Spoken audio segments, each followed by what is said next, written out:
오늘 수요 찬양 예배 말씀 다니엘서 11장 33절로 마지막 45절까지 말씀 종말이 이르리니 두 번째 시간 함께 말씀을 공부하겠습니다.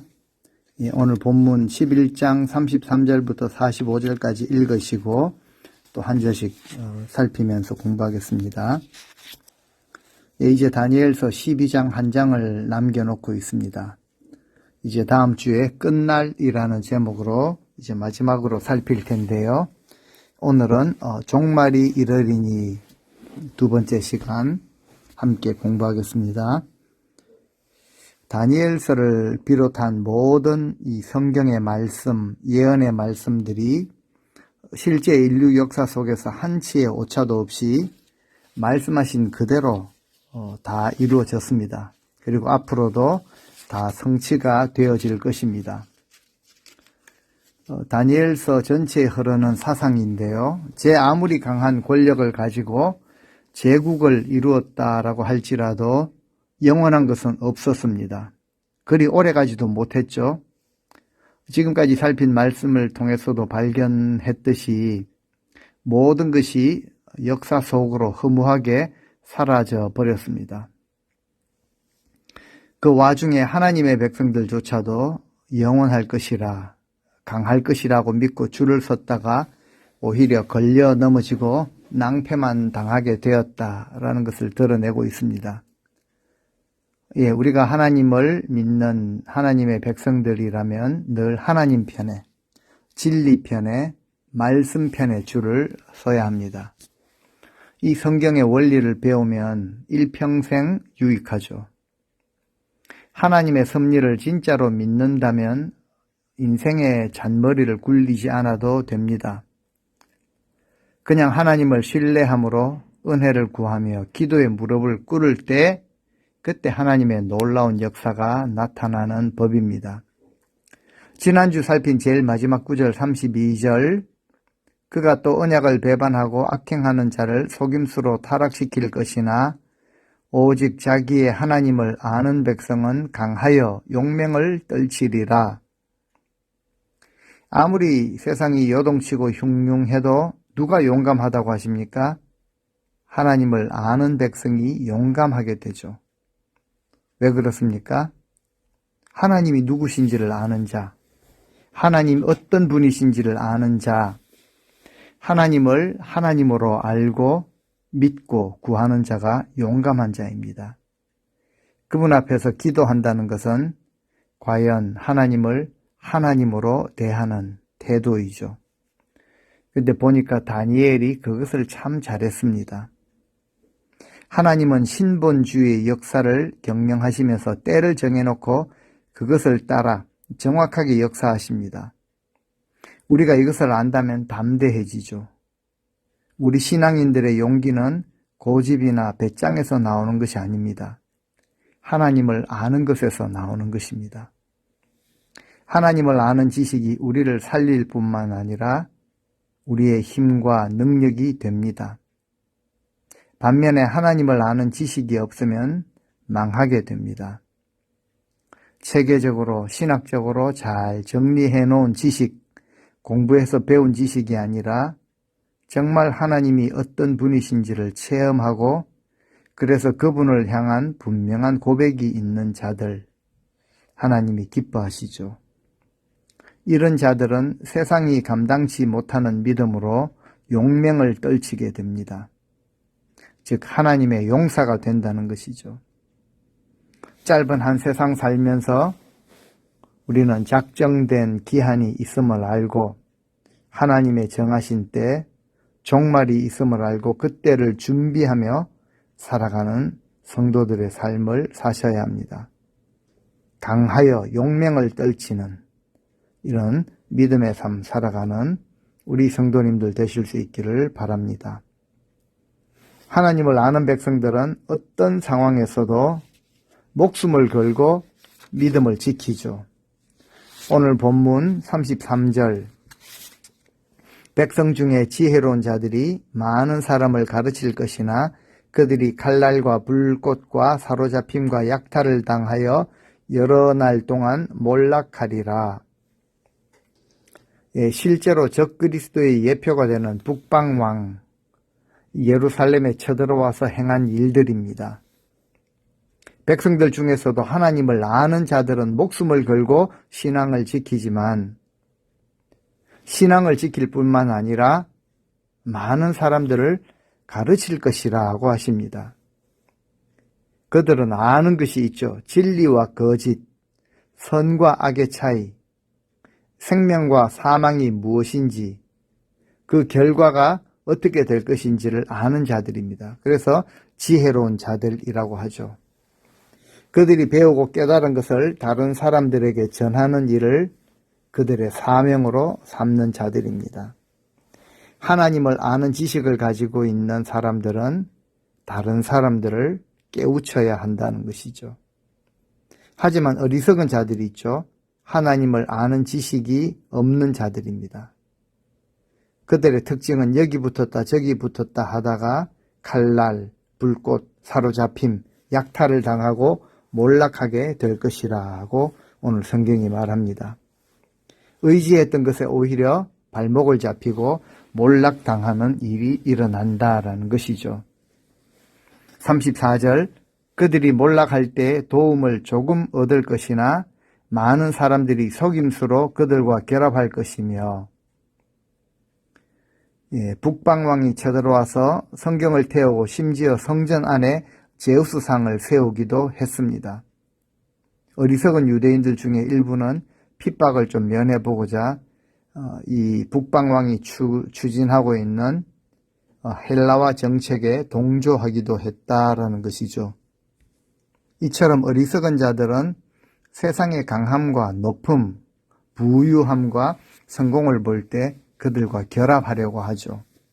친교, 교제의 명분을 내세우지만 오히려 속아 넘어가는 것입니다.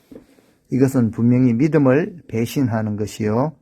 그들과 함께 흥해져서 내 한몫 챙기려는 속셈에 불과하다라는 것이죠. 그래서 성경에 보면은 재밌는 표현하죠. 도움을 조금 얻기도 했다. They will receive a little help. 조금 도움을 얻기도 했다. 그런데 어떻습니까? 하지만 오히려 그 많은 사람들이 그들을 이용하려고 한 것뿐이다 라고 성경이 말하고 있죠. 그런데 이런 상황 속에서도 목숨을 걸고 믿음을 지키는 자들이 있었습니다. 불같은 시련이 그들에게 주어졌는데요. 이것을 통해서 진짜 가짜가 구별되어져 버린 것입니다. 35절 또 그들 중 지혜로운 자 몇 사람이 몰락하여 무리 중에서 연단을 받아 정결하게 되며 희게 되어 마지막 때까지 이르게 하리니 이는 아직 정한 기한이 남았음이라. 정말 지혜로운 자들입니다. 하나님이 인정하시는 믿음의 소유자들입니다. 연단, 불같은 시련이 오히려 진짜와 가짜를 구별해냅니다. 이 법칙은 변함이 없습니다. 연단을 통과해 보면 진리가 그때 드러나는 법이죠. 하나님께 소중한 존재가 누구인지, 그리고 껍질밖에는 남은 것이 없는 아무것도 아닌 존재가 누구인지, 배교한 자들이 누구인지 분명하게 구별이 되어 드러난다라는 것이죠.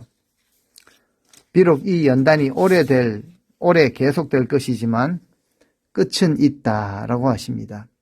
이 재난의 끝은 하나님의 계획 아래에 있죠. 작정된 때입니다. 한정된 기한이 있다는 것이죠. 말세의 환난은 오히려 믿음을 연단받는 기회가 됩니다. 믿음 없는 자들은 다 떨어져 나가고 무너지지만 결국 믿음의 사람들은 마지막 종말의 때까지 붙들어 주신다.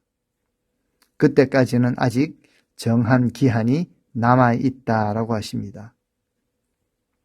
36절 그 왕은 자기 마음대로 행하며 스스로 높여 모든 신보다 크다 하며 비상한 말로 신들의 신을 대적하며 형통하기를 분노하심이 그칠 때까지 하리니 이는 그 작정된 일을 반드시 이룰 것임이라. 그 왕은 이렇게 시작하죠. 북방 시리아 왕 안티오쿠스 4세입니다. 자기 마음대로 행하고 자신을 높이는데 어느 정도입니까? 어떤 신보다 내가 더 크다. 자신을 우상화하죠. 그리고 모독하는 말로 신들의 신이신 하나님을 대적합니다. 그런데도 일이 잘 되어 갑니다. 자기 일을 성공적으로 수행해 갑니다. 그런데 기한이 있죠. 언제까지입니까? 배반하고 믿음에서 떠나간 백성들에 대한 하나님의 그 진노의 기간이 끝날 때까지는 이 북방왕, 적그리스도로 예표되는 이 왕이 자기 일을 성공적으로 해나갑니다. 이런 백성들을 향한 이런 진노를 쏟아내게 되는 것이죠. 이것은 작정된 일이기 때문에 반드시 그렇게 흘러가게 되어 있습니다. 37절에 계속 그 모습을 말하는데요.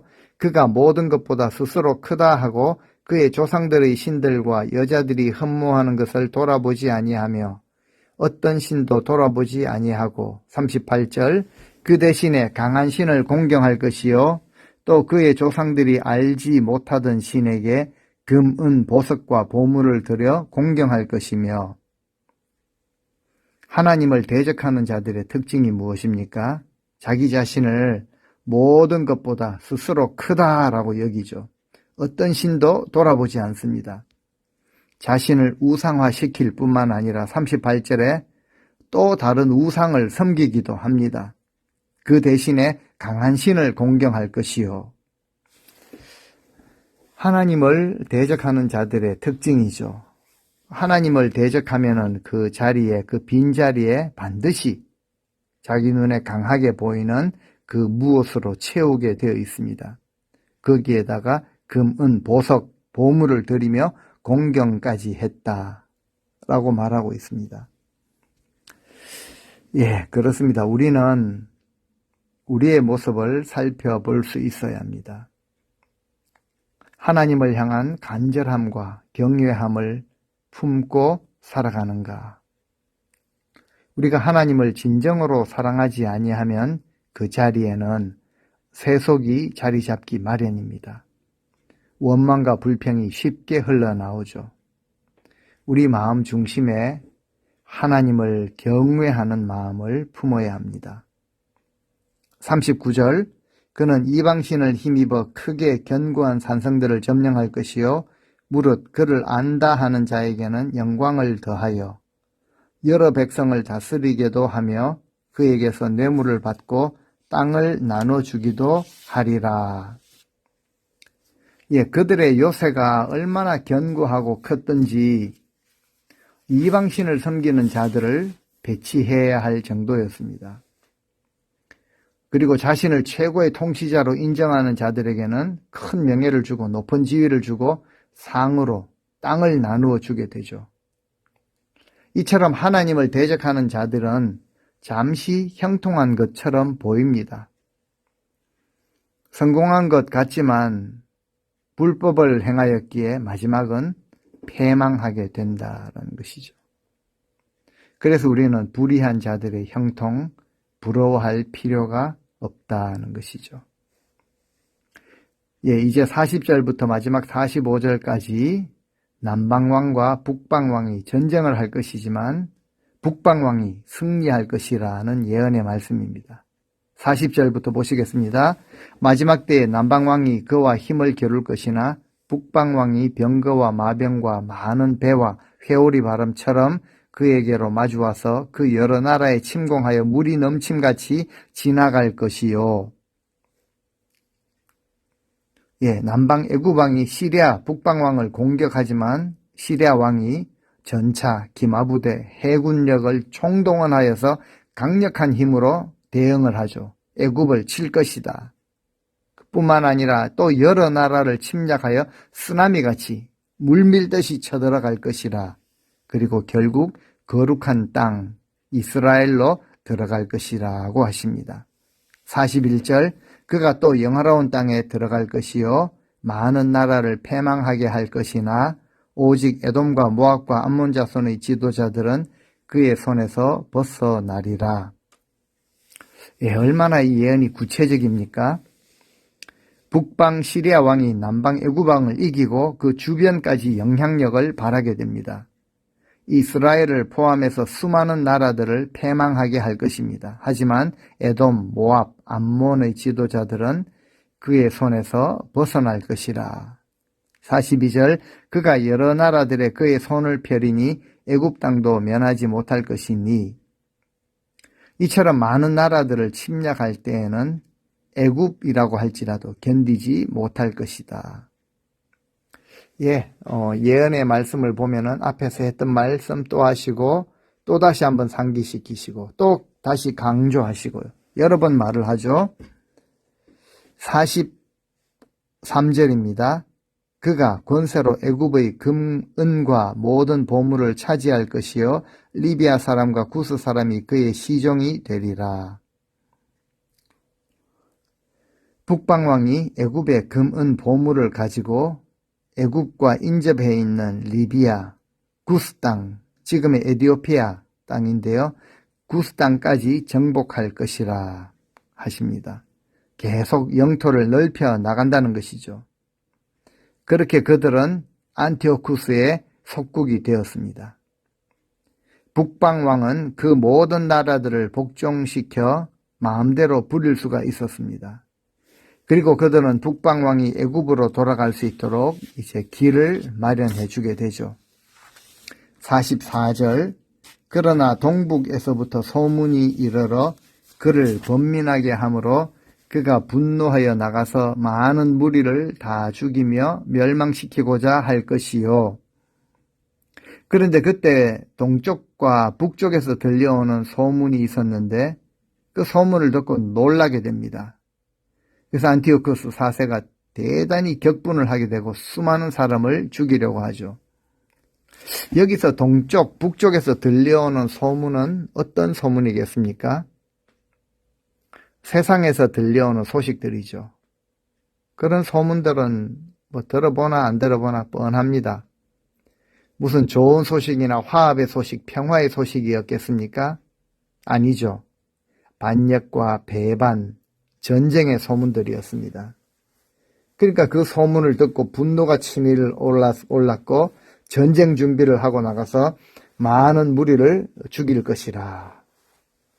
그리고 이제 결국 마지막 45절에 보면은 이 북방왕의 종말이 나오죠. 45절 같이 보시겠습니다. 그가 장막 궁전을 바다와 영화롭고 거룩한 산 사이에 세울 것이나 그의 종말이 이르리니 도와줄 자가 없으리라. 북방왕 안티오쿠스 4세의 멸망에 대한 예언입니다. 그는 바다와 거룩한 산 사이에, 그러니까 홍해와 사해 사이에 천막 궁전을 세울 것이나 그의 종말이 이를 것인데 그를 도와줄 자가 없을 것이라고 하십니다. 오늘도 이 많은 역사 이야기가 나왔는데요. 역사적인 사실 그대로 다 이루어졌습니다. 이것을 익히고 외우는 것도 중요하겠지만 오늘 말씀을 통해 주시는 교훈을 우리가 받아야 합니다. 물론 역사에 대한 말씀이기도 하지만 이것은 또한 세상의 마지막 종말에 대한 경고이기도 합니다. 계속해서 많이 반복해서 강조하면서 말씀하신 것은 그만큼 마지막 때를 준비해야 될 때이다 라는 것을 우리에게 보이시는 것이죠. 우리가 천국을 믿고 천국을 소망하고 살아가는 성도들인데요. 우리 삶의 제일 부족한 부분이 무엇인가 하면은 마지막 때를 준비하는 삶입니다. 삶의 모습을 보면 어떤 경우에 온통 이 세상에 집중되어 있죠. 물론 현재의 삶에 충실해야 하는 것도 맞습니다. 하지만 어떤 경우에는 우리에게 거의 천국은 없는 것으로 여겨지는 이런 삶의 모습이 보여지기도 한다라는 사실이죠. 우리의 믿음은 마지막 때를 준비하는 믿음이 되어야 합니다. 학생들 시험 보는 것을 우리가 생각해 볼 수 있는데요. 평소에 시험 공부를 잘한 학생들은 학기 말 시험이 와도 두렵지 않습니다. 또 시험 치면은 좋은 성적을 거두죠. 그래서 이 학기 말 시험이 기다려지기도 합니다. 그런데 어떤 경우 학교 다닐 때 시험 공부 잘 안 한 학생들, 공부 열심히 하지 않는 학생들은 시험이 다가올 때 두렵죠. 학기말 시험이 다가오면은 혹시 전쟁은 안 일어나는가 이런 망상을 하기도 합니다. 학교 다닐 때 시험 공부는 그렇게 열심히 준비하지 못했다 하더라도 오늘 우리는 이 말씀을 들으시는 우리 모든 성도님들은 믿음의 사람들로서 이 영적으로 깨어서 마지막 때를 잘 준비해야 합니다. 그러기 위해서 믿음의 훈련이 있어야 하죠. 필요하다면, 아니 반드시 필요한데요. 우리 삶 속에서 연단을 잘 받아야지 마지막 큰 환난의 때에도 흔들리지 않고 넉넉히 견디며 승리할 수가 있는 것입니다. 그래서 우리는 하루하루의 삶 속에서 오늘 하루의 삶 속에서 믿음의 승리를 누리는 그런 삶을 살아야 합니다. 말씀의 능력을 통해 시험을 물리치고 죄를 이기는, 극복하는 훈련을 해야 합니다. 작게 보이는데요. 이런 작은 승리가 마지막 때를 잘 준비하는 훈련이 될 수 있습니다. 또 마지막 때에 큰 승리를 경험하게 될 것입니다. 이 45절의 북방왕 안티오코스 4세는요. 실제로 전쟁에서 패하게 되죠. 많은 병사들을 잃게 됩니다. 그의 권세와 권력, 영원할 것 같았지만 그렇지 않습니다. 마지막 때가 반드시 있었다라는 사실입니다. 하나님은 반드시 악을 심판하시고 믿음의 백성들을 승리로 인도하실 것입니다. 우리가 최후 승리를 누리는 유일한 방법이 있다면 그것은 바로 예수 그리스도를 믿는 믿음 외에는 다른 길이 없습니다. 예수 그리스도를 믿는 믿음으로 오늘 하루도 승리하시고 이런 승리가 잘 쌓여서 마지막 날에 최후의 승리를 누리시는 우리 모든 성도님들 되시기를 주님의 이름으로 축원드립니다. 아멘.